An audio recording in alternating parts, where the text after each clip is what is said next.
Manchester United versus Brentford. I'm joined by two Man United fans. As always, Travis Morgan and our special guest who's becoming a bit of a regular now. It's Naz. Let's find out if they're both Ten Hag out or if Naz is still hanging in there. Header. But oh, you beauty! What a head, son! What a head! Yes, lads. Too early for this, man.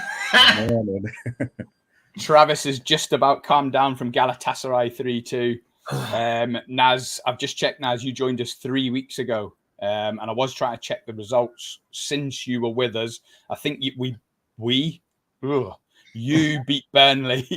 And then since then, what has it been, Trav? Defeat to Galatasaray, defeat to Bayern Munich, defeat to Crystal Palace. Yeah. So this could be the third home loss on the trot if you lose this. 3 people join us already. Thanks for tuning in, guys. Let me stick the banner down the bottom. Let's get straight into it. Naz, last time I spoke to you, we're just going to head straight for the jugular. I hope you're ready for it.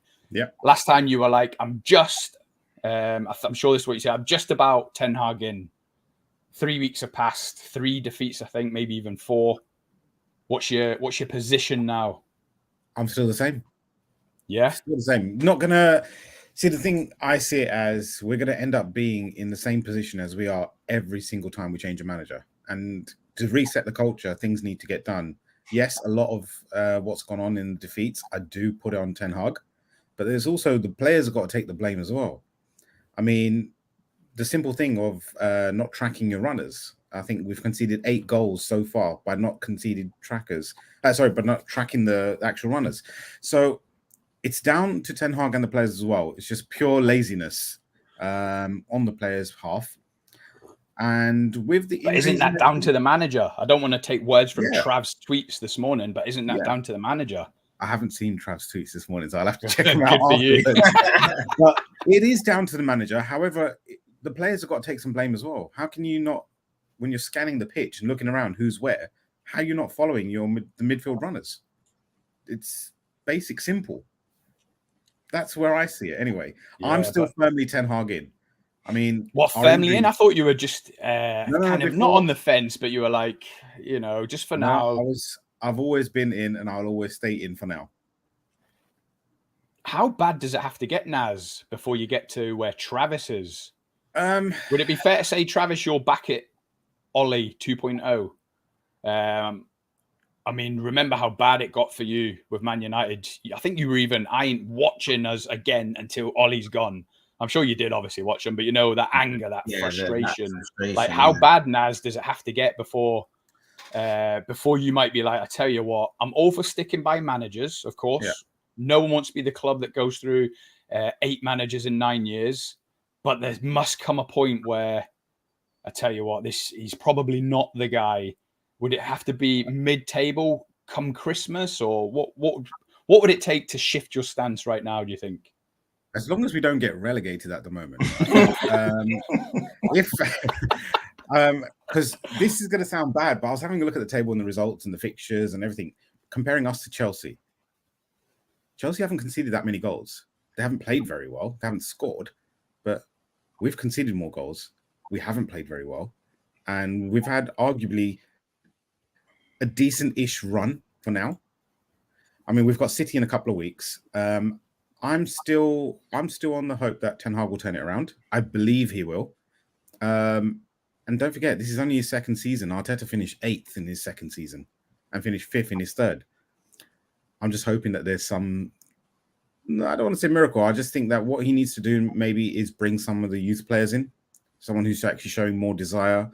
Casemiro looks very, very leggy, and that's costing us a lot. We've got our other backup midfielder playing as a left back.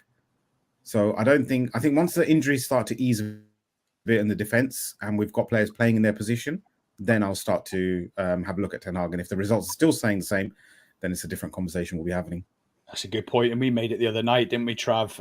Obviously, I'm not one to ever try to protect Ten Hag or Man United, but at the same time, Ten Hag's not even close to his starting 11, is he, Trav?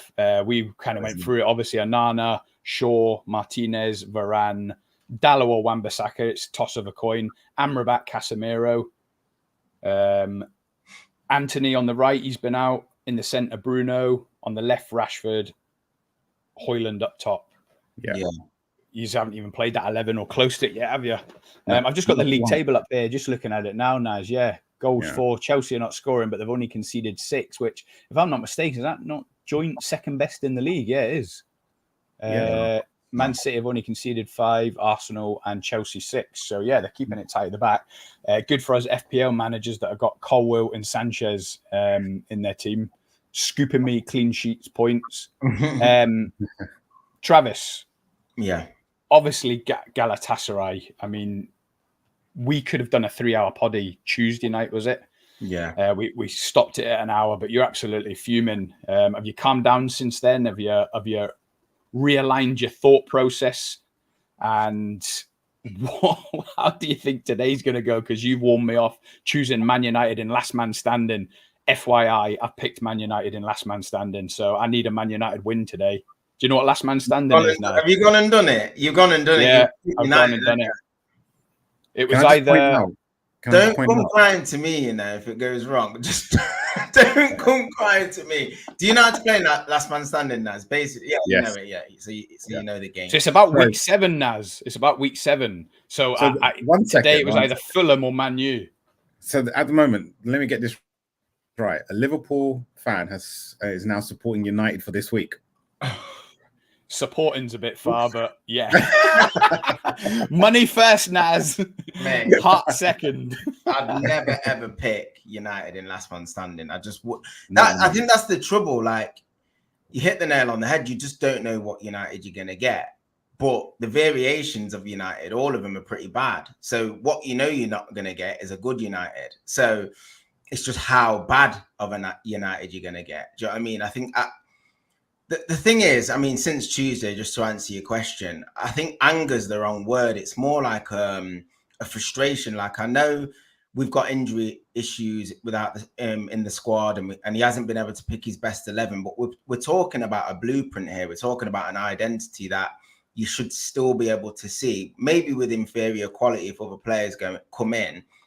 But just like, I think we're just a big bag of a mixture of styles at the moment. There's not one set thing that we're doing. Like, 1 minute we're pressing high, then we're playing a diamond with 2 strikers, then we're playing deep in a low block like the Burnley game. It's just it's changing every week. And what I'm not saying is have a little bit of tactical flexibility depending on who you're playing against.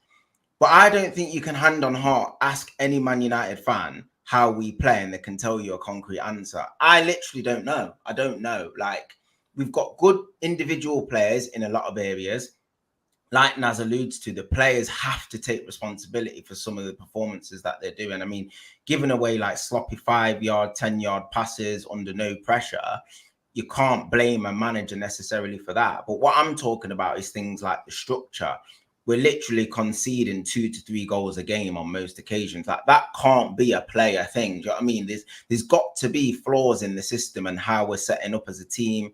I think, again, the profiles, and I don't want to sound too much like a tactico, but in terms of like the profiles of players, like, we're playing Casemiro as the only defensive-minded midfield player, and then you've got Eriksen, Bruno, and Mason Mount, all with Casemiro. They've not really got a defensive bone in the body. They've never played like that in their career. It's very difficult to then say to players, start tracking runners, start smelling danger, start sensing it. Like, they're not really natural box-to-box midfielders. So it's no real surprise that the midfield looks so empty all the time. So I think Ten Hag, he can turn it round.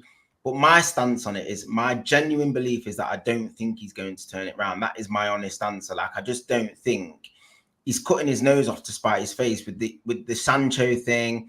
He's waiting for an apology. That apology is never going to come. He might as well just come out and say Sancho's never going to play for this club again. That's in the bin for me. Like, Sancho's not going to turn around after 6 weeks and just wake up and go, you know what? I might go in his office and say sorry today. It's just not going to happen. That relationship's done. Sancho's waiting for him to get sacked. Let's be honest. And Sancho will be there longer than Hag. Is my prediction. No one knows. At this rate, I think Sancho was in the wrong in a lot of ways, public with his reaction. I don't think Ten Hag should have necessarily gone public with it as well, unless he really got to the end of his tether and thought, the only way I'm going to get any sort of reaction out of this guy is to go to the media with it. But going to the media with it, you've got to know that there can be consequences.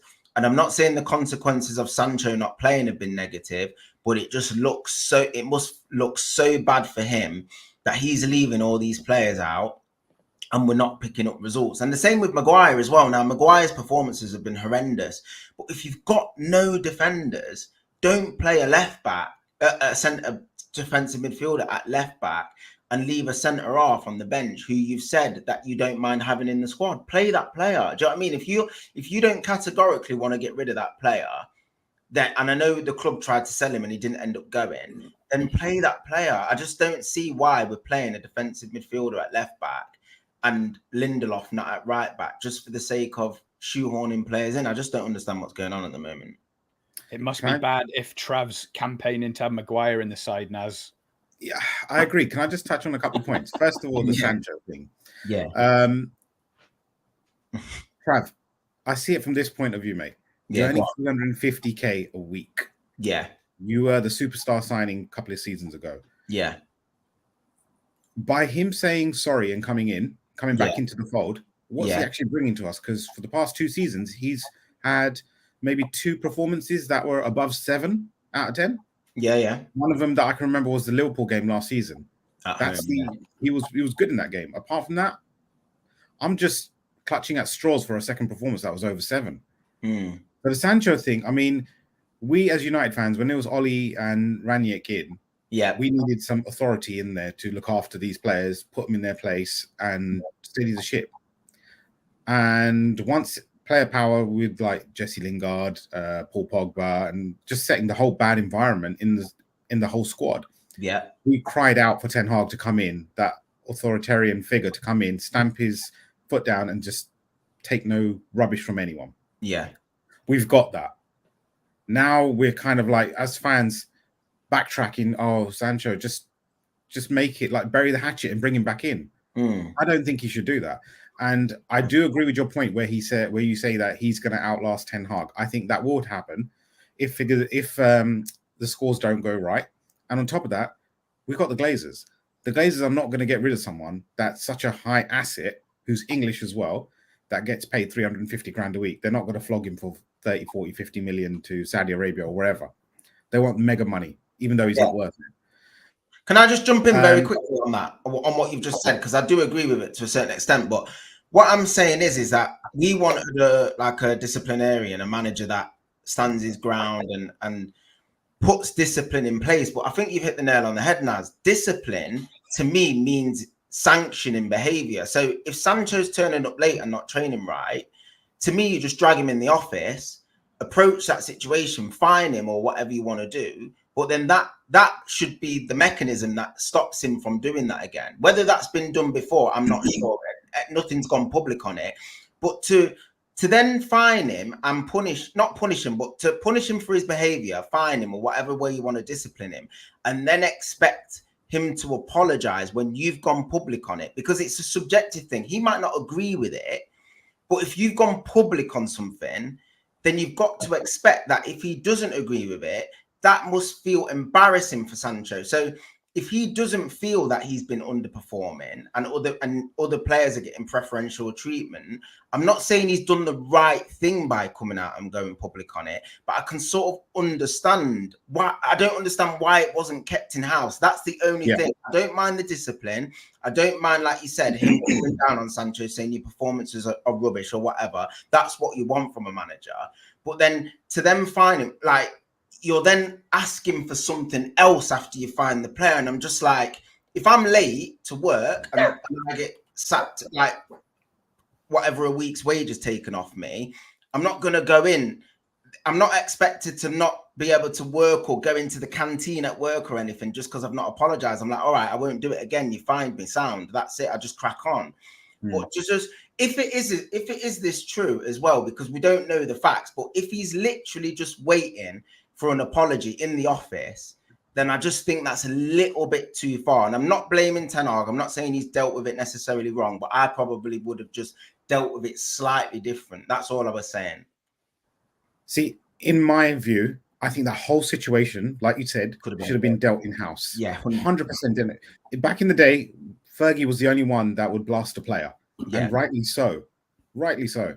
Ten Hag's nowhere near that situation at the moment. He shouldn't have exposed him like that. And however, Fergie never went public on stuff, did he? No, he never did. However, Sancho, come on, you've got to wake up early. Stop playing FIFA at 3 o'clock in the morning. You've got a job in the morning to go and do training. No, it's simple. Because he had the same issue with Pep at City. He had the same issue at England camp with Gareth Southgate. Yeah. And Dortmund have said the exact same thing. Dortmund put in place where he had a buddy system with someone else, and they would wake him up and pick him up for training. You shouldn't have to. Come on, you're not 7 years old. You're not 7 years old getting dropped off to school. Yeah, no, exactly. You're in your 20s. You're earning stupid amount of money to do something which only 1% of anyone that goes into football training and academies get to do. Yeah, that's my view on the whole Sancho thing. He just needs to buckle down and just get himself back involved. What you've just mentioned now, that's news to me. I never knew that. Yeah. Was that common knowledge when Man United were signing him? And obviously, I look back to my own club, Liverpool, and Jurgen Klopp's got this strict no a-holes policy. When you look at the kind of the profile of player that we sign, we're not signing. No, I'm not kicking you while you're down, but we're not signing a Bruno Fernandes who's throwing his arms in a strop all the time. We're not signing well, as it turns out now, Sancho.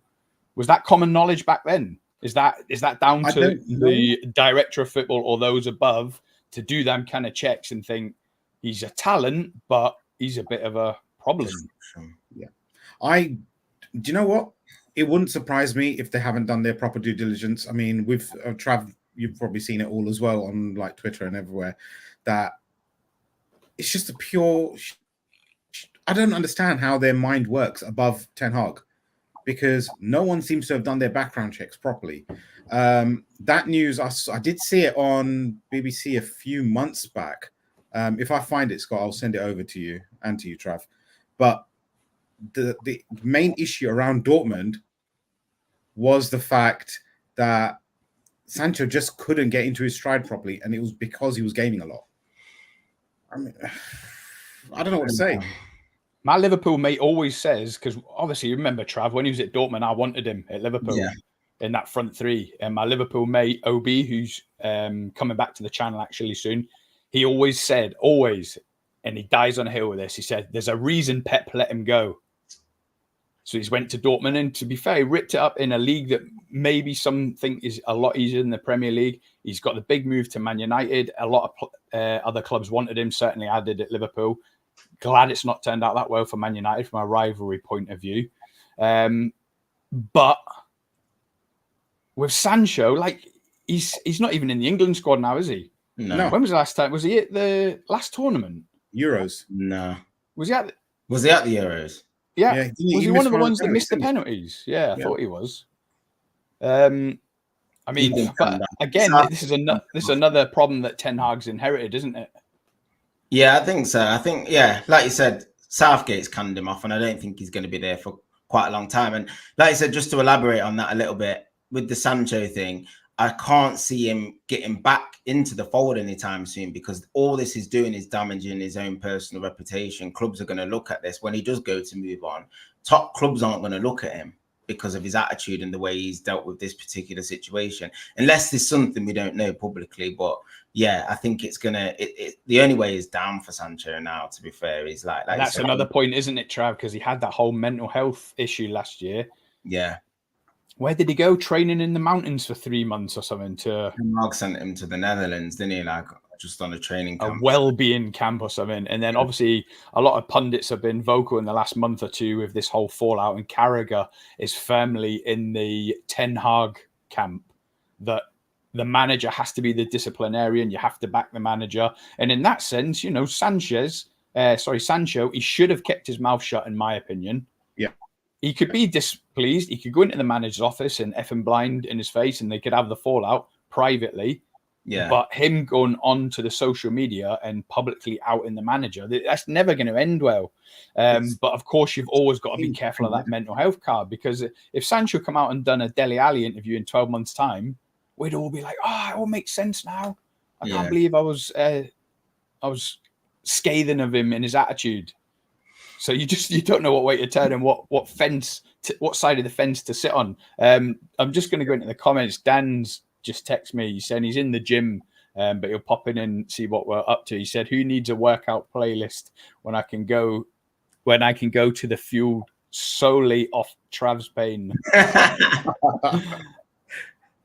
And I just rewrote it. Big up, lads. Nice one, Dan. Cheers for tuning in. Side note, I love how Trav speaks so objectively, considering all angles on such difficult, poorly covered situations. Yeah, he's always got a level head on these things, unless you read his Twitter in his family campaigning for Ten Hag out.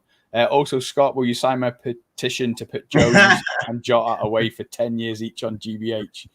Oh, my God, man. Have you got over that yet? The Liverpool thing, mate? No, honestly, I'm not. MOL every tweet. Listen, just give us the replay and we'll sort this out, all right?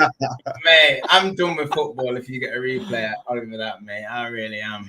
Scott, you're not signing players that throw tantrums because Klopp's already got that base covered by himself. Rangnick. FPL Matt Days in. Great stream from you just then, Matt. I loved it. I watched the whole thing while I was making the kids breakfast. What do you think of my wild card, Matt? Let me know. I think, does it go live at 11 so you can see my team? I think I've made about 6 or 7 changes. Naz, do you do FPL? Yes, I do. And you've got to join our league. Join our league. I haven't looked at my team this week. I forgot to look at my team. I think I've got about 6 injuries as well. I'm going to have a nightmare week, to be fair. Saka and everything's out, aren't they? I've left him all in. Done now. I've gone wild card, made about 6 changes, Trav. I brought in Romero, Udogie, Luis Diaz, Darwin Núñez. Obviously going off the fact that Jota is suspended and Cody Gakpo's injured. So I know Núñez is going to start now. I'm always hesitant to put him in case he doesn't start. Yeah. But anyway, back to Man United.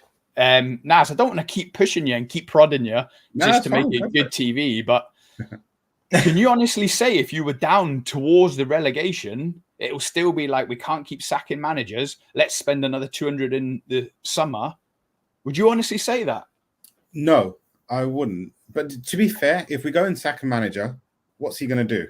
He's going to bring in his own players in the summer. Sorry about this, guys. Carry on. Okay. So you're going to bring in your own players in the summer. We're going to be back to square one.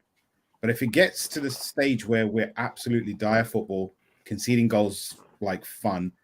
Like now, then. That's what I'm saying. Like now. It's dire now, conceding for fun. I still think he still needs to give it to at least the end of the season. Because get the injured players back. Yeah. We all know for a fact the Glazers won't sack anyone unless it's mathematically impossible for Champions League. That's what they waited for with Louis van Gaal as well. If the football's dire and it's not improving, then even with the players coming back, then we need to seriously look at it.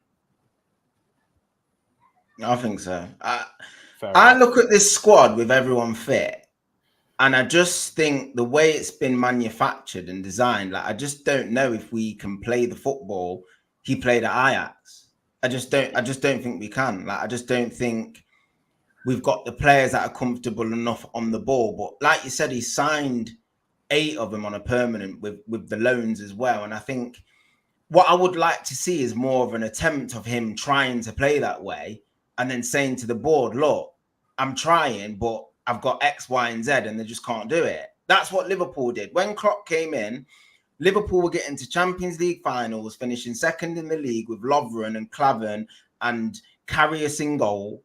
And Karius was throwing it in his own net in the Champions League final. And Klopp just banged on the owner's door and said, you know what? I need Alisson. I need Van Dijk. That's what's going to take us to bridge that gap. And that's what makes owners wake up and say, do you know what? We'll invest the big money because you're this close. But if you're not trying to play that way, I'd like us to say, right, do you know what? I'm trying. Onana's playing it to Varane. He's swazzing it in the stands every time he gets it because he can't pass it. Or Casemiro, he can't play with his back to goal. I need this. Do you know what I mean? But he's not. He's like, we're getting it and we're smashing it over the top for Rashford. just so direct and so desperate. And like you said, it's like the defense drops off when we're trying to play. We're giving it to a centre half or whatever. And then we just look for this long ball. There's so much ground to make up. The ball goes over the top. Rashford chases it. He doesn't get it. And it's like we don't push up quick enough. The midfield, the defense, and the attack's just so disconnected. They always say the best teams that they're always compact, like the back line and the front two or front one or how many you're playing. That gap is dead tiny. Ours is massive. If you watch United today, it will be huge again. Like the centre halves will drop off. We'll give it to one of them. We'll smash it over the top. And it's just like everyone's just doing doggies, 50, 60-yard sprints. They're just knackered by 60 minutes. And everyone's like, we look unfit, but we're just knackered. We're just running around chasing the ball all the time. It's got to change. Something's got to change. That's what I was going to say, Trav. Can you honestly see the way Ten Hag wants to play?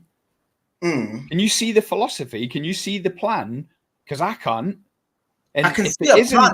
If it isn't getting implemented, is it because he hasn't got the players to do it? Or is he not playing his Ajax philosophy because he's not got the players to do it?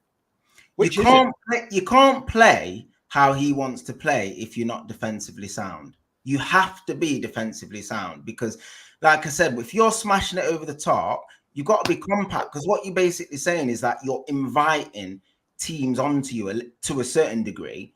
And you're saying to teams, right, come on to us because we want to leave that space in behind. You push up, we encourage you to come on to us, and then we'll play, not necessarily on the counter-attack, but we'll be direct. We want to get the ball from back to front as quickly as possible. And like you look at Liverpool teams, Liverpool can do a little bit of both. They can dominate teams, like the inferior teams, but against the big teams as well, they're just, in their pomp, they're rock solid. They've got midfielders that work hard, like Wijnaldum and Henderson in his pomp and stuff, and Van Dijk, who was just the leader, and everything around them was just, they just didn't concede a lot of goals, and they had a top-class keeper as well. And they could do that. If they wanted to go direct into Salah or Mane, they had that quality, do you know what I mean? And we just haven't got the players to do it and the quality to do it and the defensive solidity to do it. So I can see what he's trying to do, but it's just not, I'm not even saying it's not coached right. It's just all over the place. It's just so disconnected at the moment. And then you factor in confidence. The confidence is through the floor at the moment. Like it couldn't be any lower than this. Racking up losses, conceding all the time, heads are dropping. That's why when we concede one, it normally turns into like 2s and 3s and that, just because we just can't mentally recover from it. So like I said, a lot of these things are on the manager. And if he doesn't sort it, you must put it down to like the players losing a little bit of faith in his methods or something, because everyone looks lost at the moment. And I think Ten Hag's even running out of steam as well. I was going to say that. Remember last season, obviously, when we started onto the ball and Liverpool were beyond awful and I was in physical pain on camera, we kept saying, didn't we, Trav, it looks like Klopp's lost the dressing room. It's just this lack of effort, the lack of desire, the lack of a yard of pace, which comes from, obviously, motivation.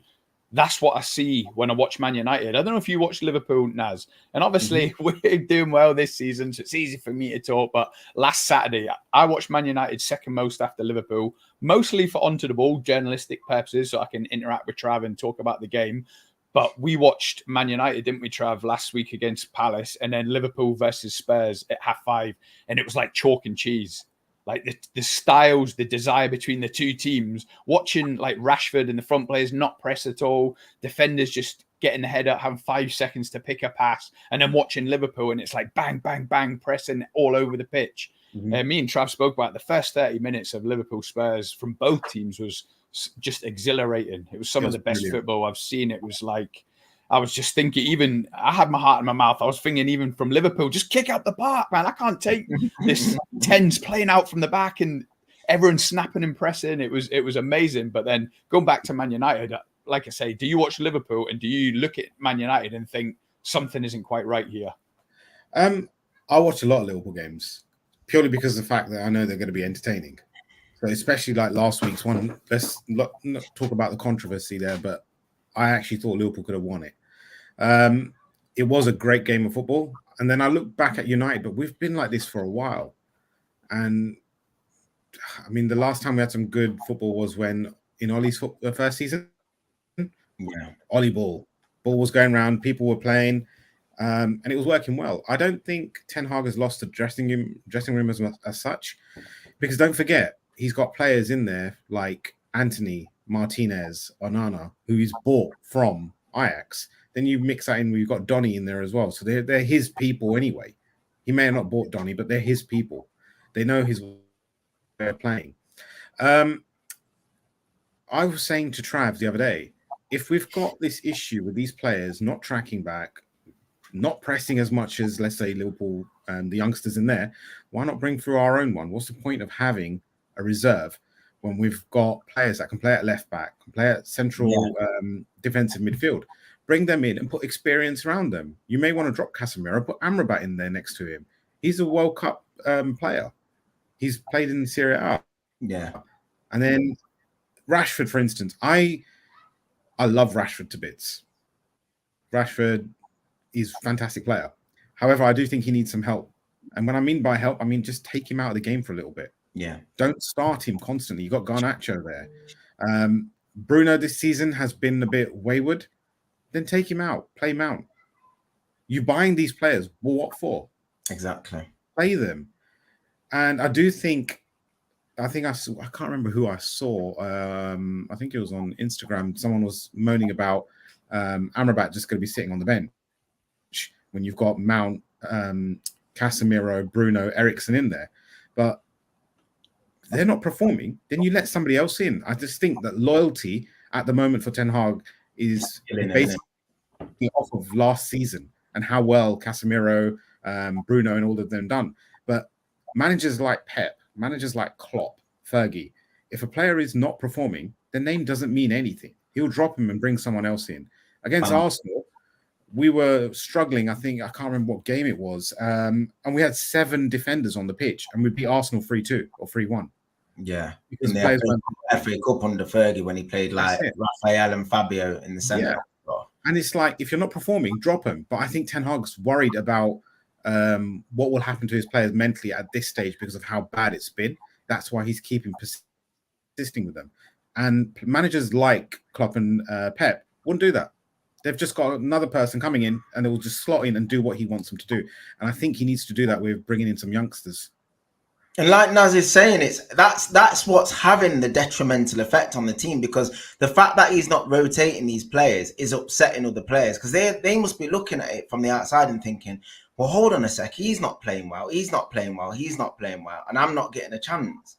So exactly, and they're all injured. So how am I actually meant to get into the team? Because at some point or another, them players are going to start playing well again, and then they're definitely not going to get a game. So that's why it looks like he's got his favourites and he just keeps picking them all the time. And I think that's what the fans are kicking off about, certainly.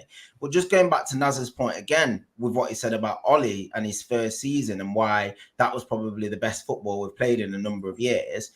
But if you look at that team, it had Matic and Herrera in. Like, already to me, them two is already more balanced than what we're playing at the moment.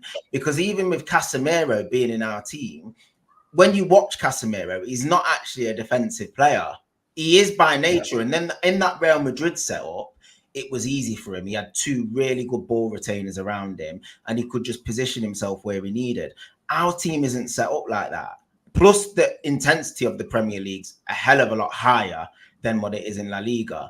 So, to me, when I watch Casemiro play this season, I'm looking at him and it looks like he's just doing what he wants. Like, I don't know if the manager's instructing him to do that or whatever, but like, people are like, oh, he can't recover, he can't run. But I'm looking at him and I'm like, well, you shouldn't be in that position in the first place. Like, he's really high. He started really high. It looks weird. I'm like, are you like a box-to-box midfielder, or are you meant to be sitting? Like, he should be sitting there waiting to like delay so numbers can get back in. But he's way ahead of the play. And you look at teams springing on us, and it's like there's no one in midfield. Like, it literally looks like there's no one in midfield. So, yeah, I think that's our biggest problem at the moment. The midfield balance is just so off. Naz mentioned it on his debut on the channel. He'd expect, if it's going wrong, midfielders to take the game by the scruff of the neck and do proactive decisions themselves. That might be what Casemiro's doing. He might be trying to get in the box because he loves a goal, don't he? Yeah, he might be so frustrated that he's like, I need to get in there and try and get a goal or two and drag us over the line sort of thing. But yeah, as you say, that leaves him exposed to getting back for his defensive duties, which hopefully, maybe, well, hopefully for you guys, not me, Amrabat is going to help him with that. If you can just get a left back fit. We've got 3 out at the moment, and hopefully, I think Reguilon might. There was rumors that he might be ready for today. I don't think it would happen. He's not ready. He's not ready. He's not ready. So then, why not bring in a left back from the reserves? You're telling me we don't have a left back sitting there? I know, of course we do.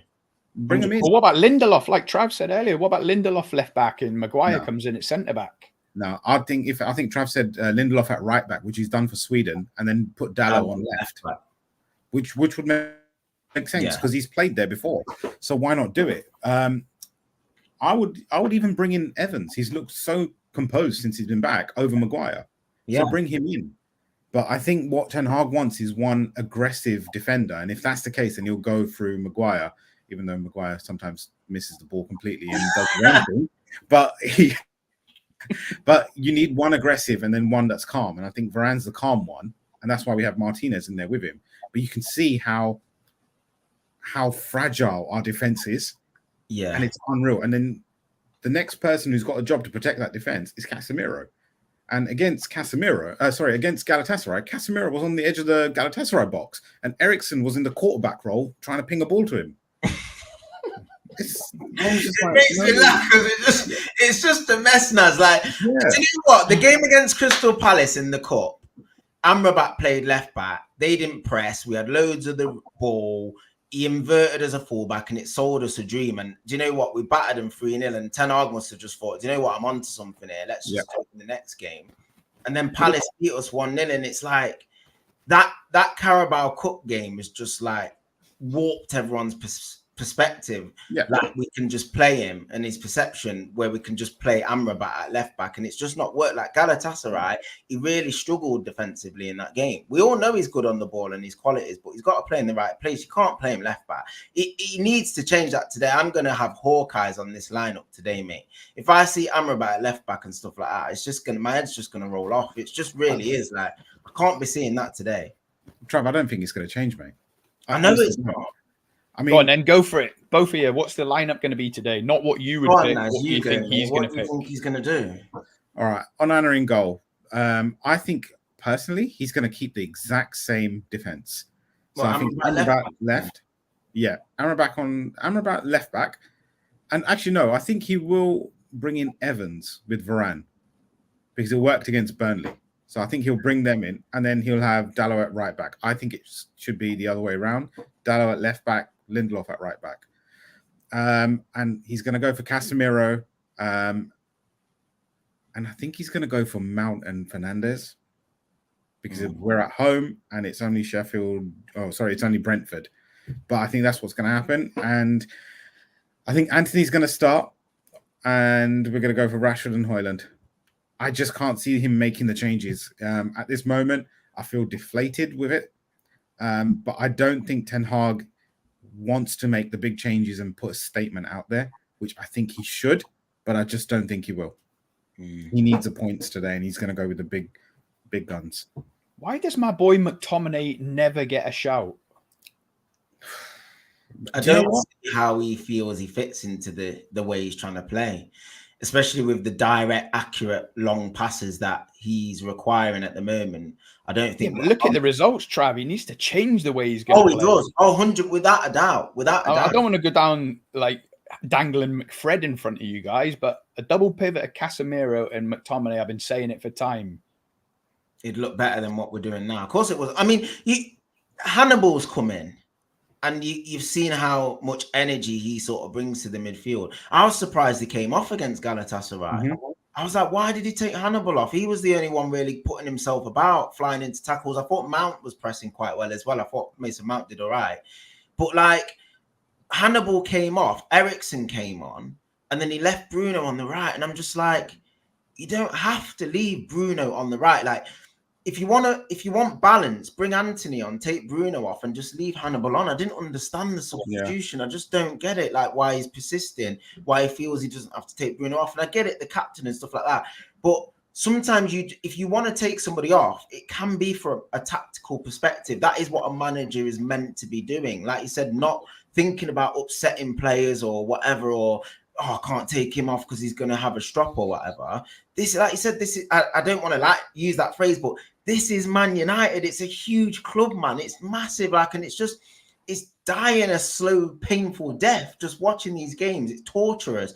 Bringing off players, leaving Bruno on. Bruno and Rashford probably want to come off. They're struggling. Do you know what I mean? The touches all over the place. They probably want to come off themselves and why is the manager leaving me on? You got good players like Hannibal playing well, coming off. It just looks all mad. So for me, I think he's gonna go with, like you said, lineup wise. I think he's probably gonna stick with Bruno on the right again and play. I think Hannibal will play in the midfield with Man again. I think he'll put the legs in to start with. Like you said, players like McTominay and that, they should be getting more of a chance in there because the midfield just needs patching up. We need to be more solid. If I'm a manager in this situation, I'm like, we need to stop conceding goals. Do you know what I mean? We've got players that can score. Højlund will score goals. Højlund is a monster, by the way. Do you know what I mean? If he gets service, he is a beast. He'll score goals. And if you're going to be a moments team, make yourself solid.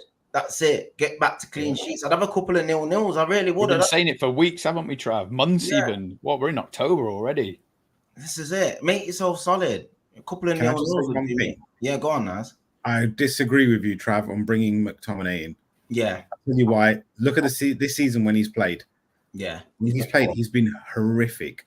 Yeah. His defensive numbers, I think he was against Brighton. Yeah. He didn't even track the runner. He didn't even track Danny Welbeck for the first goal. He didn't tuck in for, I think it was Pascal Grossis for the second goal. Yeah. And you're not tracking runners. He had 22 passes in that game, the whole entire 90 minutes that he played. 22 passes, of which 18 were backwards. Yeah. And no defensive runs, no aerial duels, no ground duels, nothing. He backed out of tackles. This is the reason why I wouldn't play him. I think it's because Ten Hag wanted him out in the summer and he's just down tooling, which is fine. If that's the case, then let it be. But I wouldn't bring him in for that. I'll bring in another youngster from the academy. That would be because you know that they're hungry. Either or, mate. Either or, whether it's McTominay or not. I mean, like you said, if he's down tools and he wants out, and you're seeing that in his performances, and as I respect that, that's absolutely fine. He's not someone that the fan base 100% adhere to. I think that the opinion's very divided and split on McTominay anyway. So if he doesn't play, but what we're saying is there's plenty of options for him to play in that area to sort of plug us defensively and make us more solid. We're playing basically three attacking midfielders with Casemiro and expecting us to be defensively solid. It's never going to work. No top team has that. City have Rodri and Kovacic. Do you know what I mean? That's their main two. Before Gundogan could do that defensive side, not unbelievably, but he'd position himself well, but he'd retain the ball really well as well. You've either got to retain the ball or put yourself about one of the two. Do you know what I mean? That was the difference. Liverpool have got it now. Three absolute unbelievable ball retainers in McAllister and Szoboszlai. Gravenberch can put himself about. It's just the midfield is just so important, and our midfield is just so open at the minute. We're going to keep losing if it doesn't tighten up. I hate to say it, but I really like Szoboszlai. Yeah. Yes. He's an absolute athlete, isn't he? He just looks like he looks the part, so assured, all his touches, his box-to-box energy. He's like Gini Wijnaldum reincarnated. I'm over the moon with him. All the attributes, Trav. He's got all the attributes, just like Pogba used to have, except he applies the attributes. Right, let's head straight to the score predictions. I'm going to kick us off. I hope you two don't mind. Obviously, I'm a Liverpool fan, using Man United, but I picked Man United for last man standing. I've just got this feeling. I think Brentford have only won once this season. Is that right? I mean, they're struggling themselves. I think they've only beat Everton. They're only a couple of places below us. Sorry. Yeah, that sounds about right. Then I think they've drew. Is it Natalie Sawyer on Sky Sports Talksport? Is she a Brentford fan? She's a Brentford. I'm sure I caught her say they've drew the most games in the Premier League. I think she said 4. They've only won 1, and I think she said that was Everton. So yeah, they're not pulling up any trees. It's at OT. the team, not just Ten Hag, the team need a massive bounce back. You do not lose home Champions League games against Galatasaray. You do not surrender to Brighton, who are, yeah, they're flying, but you do not surrender to Brighton at home. They have to win this at Old Trafford. They have to kickstart the season today. I think they're going to be flying. I think your boy Højlund, as Trav said, he's top draw. That goal, his second goal against Galatasaray, was Haaland-esque. No one can deny that. He looked, the way he runs, it looks like he's slow, but he glides and he just pulls away. He's top draw. He's going to get a brace today, and you're going to win 3-0. Wow. Yeah. Where's this coming from? Did you say that right? 3-0. I know. 3-0. Naz, you're the guest. You go first. Out of you two. I see us conceding. I think 2-1 to United. I always back my team, but I think I can't see a clean sheet. No chance. That's me. Right. You want to go goal scorers? Yeah, it's a huge game for United, and it's a must win. Like, literally, if we lose this game, I swear the Ten Hag era will crank up. The pressure will crank up on him. Like you said, I do fancy Højlund for a goal, but I'm going to go 1-1. I really am. I don't want to sit on the fence. I'm going to go 1 each today. I think defensively, we're not at it. I think Brentford will be right up for this game. Thomas Frank, I know they've not started the season well, but they'll feel confident that they can go to Old Trafford and get something today. We're fragile, and so are they. So I think it'll be a share of the spoils. I'm going to go for 1-1 today, and a share of the spoils, mate. Naz, did Trav just say, I'm not going to sit on the fence, I'll go 1-1? Yeah. Isn't a draw sitting on the fence? No, mate. That's my opinion. I'm not sitting on the fence with my opinion, I meant, mate. But yeah, it's 1 each. I'm going for Naz, do you want to add some goal scorers to that? I'm probably going to say Højlund and Rashford. I mean, one of the shots from 25 yards is going to go in at some point. So I think that partnership will start to blossom soon. Rashford and Højlund. Just don't know when. I hope it's today. I know. But yeah, Brentford and Højlund. I can't take another loss. Put it that way, man. I'll phone you if that happens. Yeah, phone me. Make sure I'm okay, man. If we lose, honestly, like it's getting to that point now where if we lose again, I think they're gonna start having to look at his position. You know, Ten Hag. I mean, they already are, aren't they, Travis? Yeah, will that be 4 home defeats this season if he loses today? It will be, won't it? Brighton, and Galatasaray.